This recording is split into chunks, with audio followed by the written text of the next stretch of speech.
নমস্কার বন্ধুরা, কেমন আছো সবাই? লিলিয়ানা অদ্রিজা মামের এই ছোট্ট ব্লগটিতে সবাইকে স্বাগত জানাই। আজ ব্লগটা শুরু করছি ঠিক দুপুর 1টা থেকে। সুদূর আমেরিকা থেকে আমার ভাই আর ভাইয়ের বউ আজ আমাদের বাড়িতে উপস্থিত। তার সাথে উপস্থিত হয়েছেন আমার মা ও বাবা। এখন চলছে দুপুরের মধ্যাহ্নভোজন।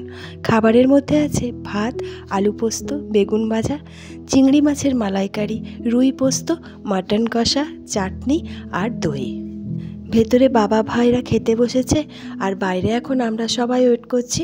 ওনাদের খাওয়া হয়ে যাওয়ার পরে আমরা বসবো। খাওয়া শেষ হতে না হতেই আমরা বসে পড়েছি। আর আমাদের সাথেও আছে ভাই, ওর খাওয়া এখনও চলেই যাচ্ছে। আসলে ধীরে ধীরে খাচ্ছেও, তাই আইটেমগুলো এখনও পর্যন্ত শেষ করতে পারেনি। আরব অদ্রিজার খাওয়া হয়ে গেছে, আমিও নিচে বসে পড়ছি আর এরা সবাই বসেছে টেবিলের ওপরে। তবে সব খাবারের টেবিলেই আরবের মুখ কিন্তু চলছে পুরো দমে। দুপুরের খাবার দাবারের পরে এরা একটু রেস্ট নিচ্ছে আর রেস্ট নেওয়ার সাথে সাথে চলছে ছোট্ট করে একটু মুভি দেখা। যাই হোক, খাবারের টাইম কারোরই দই খাওয়া হয়নি, তাই এখন এই সবাই মিলে বসে বসে এখন দই খাওয়া চলছে। আজকের আকাশটা একেবারেই রোদ ঝলমলে, তাই ঠান্ডাটাও একটু কম লাগছে দুপুর দিকটাতে। আমিও সবার সাথে বসে পড়েছি দই নিয়ে। দই খাওয়া হয়ে যাওয়ার পরেই চলছে চকলেট খাওয়া। ভাই এইগুলো আমেরিকা থেকে নিয়ে এসেছে। এই চকলেটগুলো এখন খোলা হচ্ছে আর মাঝে মধ্যে এক দুটো করে সকলেরই খাওয়া চলছে। কিছু কিছু চকলেট এই দেশের মতোই স্বাদ, আবার অনেক অনেক চকলেটে তেঁতুলের ভাবটা একটু বেশি। তো যাই হোক, এখন একেবারে বিকেলবেলা, এখন সবাই বসেছে চায়ে চুমুক দিতে। মা বাবা ভাইরা একটু পরেই বেরিয়ে পড়বে। বাবার চা খাওয়া হয়ে গেছে, বাবা এখন বাইরে ওয়েট করছে। চা খাওয়া শেষ হয়ে গেলেই বাবারা ফিরে যাবে বাড়ির উদ্দেশ্যে। এই যে দেখতেই পাচ্ছ, একে একে সবাই বাইরে বেরোচ্ছে। অদ্রিজার মন তো খারাপ, ওরও খুব যেতে ইচ্ছা করছে, কিন্তু উপায় নেই, সামনে পরীক্ষা, উইকলি টেস্ট চলছে এখন প্রত্যেক সপ্তাহে। বাইরে বেরিয়ে এখন চারিদিকে চলছে প্রণামের পর্ব। প্রায় 1 বছর পর এই দেশে ফিরল, আর বিয়ের পর এই প্রথম এলো আমার বাড়িতে। এখন চলছে সকলের সাথে সকলের প্রণাম দেওয়া নেওয়া। তবে দেখতেই পাচ্ছ অদ্রিজার মনটা কতটা খারাপ, ও একেবারে দিদিভাইকে ছাড়তে পারছে না। তবে আর মাত্র কয়েকটা দিন, শুধুমাত্র স্কুল ছুটির অপেক্ষা, তারপরেই আমিও যাব বাবা মায়ের কাছে। এই যে আমিও এই সুযোগে কয়েকটা প্রণাম পেয়ে গেলাম। তবে যাই হোক, প্রণামের পর্ব চলতে চলতেই আরেকদিকে শুরু হয়ে যায় ছবি তোলার পর্ব। ছবিগুলো সারা জীবনের জন্য ক্যামেরাবন্দি করা হলো।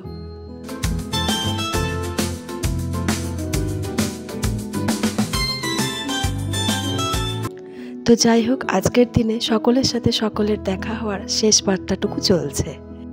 এত দূর থেকে বারবার কখনোই আসা যায় না, তাই এই সুযোগ হয়েছে। আবার যে কখন আসতে পারবে তার ঠিক নেই। সবাই একে একে মেন গেটের বাইরে বেরিয়ে পড়েছে। আমাদের পাড়ার যেসব কাকিমা জেঠিমারা আছেন তাদের সাথে একটু আলাপ পরিচয় চলছে। অদ্রিজা আরবও বাইরে বেরিয়ে পড়েছে। ওদেরও ইচ্ছা যাচ্ছে যে গাড়ির মধ্যে চেপে সোজা মামা বাড়ি চলে যেতে। গাড়ির ভেতরে 4 জনই ঢুকে পড়েছে।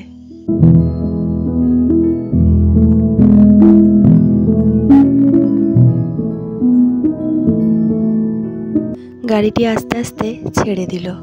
এই আশাতেই মনকে শান্ত করে রাখলাম যে আর কয়েকটা দিন পরেই আমিও সেখানেই যাব। ভাইদের আসার কারণে বাবা মায়ের সাথেও আরেকবার আমাদের দেখা হয়ে গেল।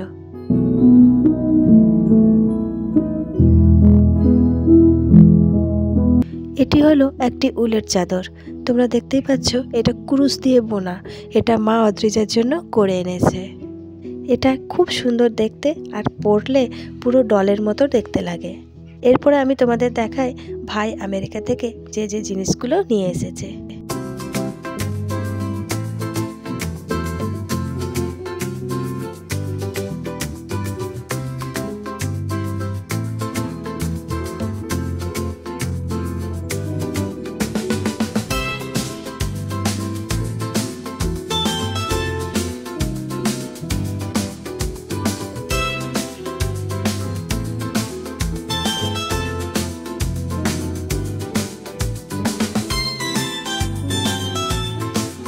এখন বিকেলবেলা, আমরা রেডি হয়ে গেছি একটি বিয়ে বাড়ি যাবো বলে।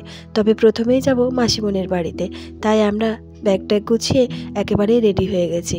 এরপর বেরিয়েই আমরা সোজা পৌঁছে গেছি মাসিমণির বাড়িতে। আমরা বেশ কিছুদিন ধরে এখানেই থাকছি। এখান থেকে স্কুল যাওয়ার সুযোগ থেকে আরম্ভ করে বাজার দোকান হাট খুবই কাছে, আর এখানেই আমরা এখন রেডি হয়ে যাব। তবে সারাদিন সকাল থেকে এত খাটাখাটনি হয়েছে, আমি একেবারেই বাড়িতে ঢুকেই শুয়ে পড়েছি। তো যাই হোক, অবশেষে আস্তে আস্তে রেডি হয়ে এখন নিচে নামছি।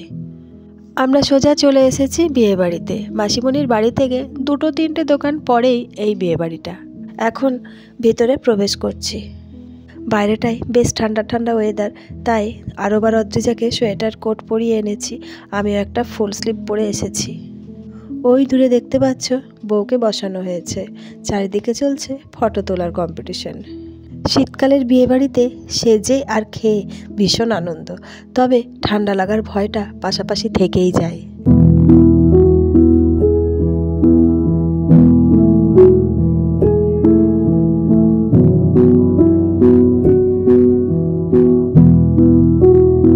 এই যে দুজনেই বসে পড়েছে। ওদের খুব ইচ্ছা যে কি হচ্ছে না হচ্ছে সব দেখব। মাঝখানে 2-4টে ছবিও তোলা হয়ে গেল। তবে আমি বললাম চল একটু নিচে যাই আর বাইরে কিছু একটা স্টলে খেয়ে আসি। সোজা চলে এলাম বাইরে। বাইরে স্টার্টারে আছে পকোড়া, ফুচকা, কফি ইত্যাদি আরও অনেক কিছু। তবে শীতকালের দিনে গরম গরম পকোড়াটা খেতেই আমার বেশি ভালো লাগে। এই যে এখানে ডিজে বসানো রয়েছে, আর এই পুচকে বাচ্চাটিকে দেখছো সমানে নেচে চলেছে। এই যে আমিও এখানে চলে এলাম পকোড়া নিতে। আরোবার অদ্রিজার আমার আগেই পকোড়া নেওয়া হয়ে গেছে, আর এই দেখো খেতেও শুরু করে দিয়েছে। বিয়েবাড়িতে খাওয়ার আগে এই সব জিনিসগুলো খেয়েই পেটটা একেবারেই নষ্ট হয়ে যায়, তবুও খাওয়ার লোভ সামলাতে পারি না। এই দেখো পকোড়া খাওয়ার পর আবার শুরু করেছে ফুচকা।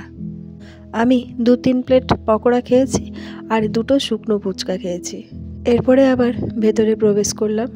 এবার খানিকক্ষণ বসে থাকার পর এক ব্যাচ খেতে বসে গেছে, ওরা উঠলেই আমরা বসে পড়ব।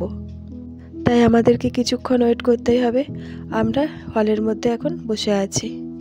ওই যে পিছনে দেখতে পাচ্ছ খাওয়া দাওয়া চলছে, আর এদিকে আরও ওই পুচকেটাকে ধরে এনেছে। এত কিউট কি বলবো। আর কন্টিনিউ একাই নেচে চলেছে ডিজের সাথে।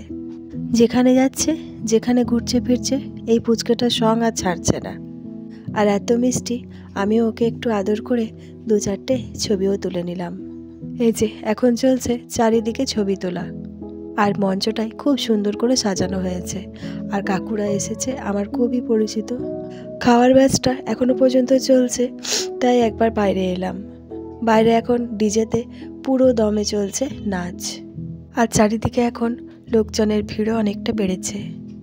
সকলের আনন্দটা এই নাচের মধ্যে দিয়েই ভীষণভাবে প্রকাশ পাচ্ছে।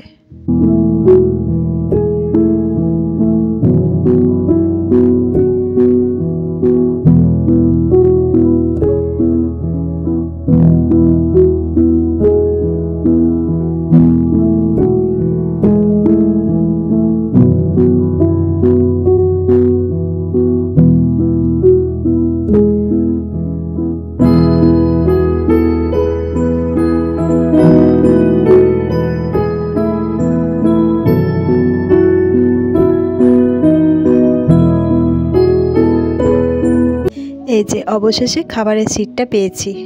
তবে খাবারের সময় মোবাইলটা হাতে ধরে রাখা ভীষণ কষ্টকর, আর আমি যেহেতু ক্যামেরাম্যান তাই আমার অসুবিধাটা সবচেয়ে বেশি। এই যে দেখতে পাচ্ছ আমরা 4 জনেই বসে পড়েছি। খাবারের প্লেট দিয়ে দিয়েছে। এরপরে আস্তে আস্তে এক এক করে খাবার দেওয়া শুরু হয়ে গেছে, তাই ক্যামেরাটা কিছুক্ষণ রেখে খাবারটাই ভালো করে খেয়ে নিলাম। খাওয়া দাওয়া শেষ। এখন সোজা আইসক্রিম নিয়ে বাইরে বেরিয়ে পড়েছি। আইসক্রিমটার খাওয়ার টেবিলে বসে খাওয়া হয় না, হয়তো অনেকেরই হয় না। সকাল থেকে প্রচুর পরিশ্রমের পর আজ আমি ভীষণ টায়ার্ড, তাই চোখ একেবারেই ঘুমে ঘিরে আসছে। এবার আস্তে আস্তে বাড়ির পথে রওনা দিচ্ছি। তো ভিডিওটা আজ আমি এখানেই শেষ করছি। যদি ভালো লেগে থাকে তাহলে একটা কমেন্ট করে জানিও। যারা যারা সাবস্ক্রাইব করোনি তারা প্লিজ সাবস্ক্রাইব করো আর লাইক করো। তোমরা সবাই খুব ভালো থেকো, সুস্থ থেকো আর আনন্দে থেকো। দেখা হবে খুব শিগগির পরের একটা ব্লগে। তোমরা সবাই খুব ভালো থেকো।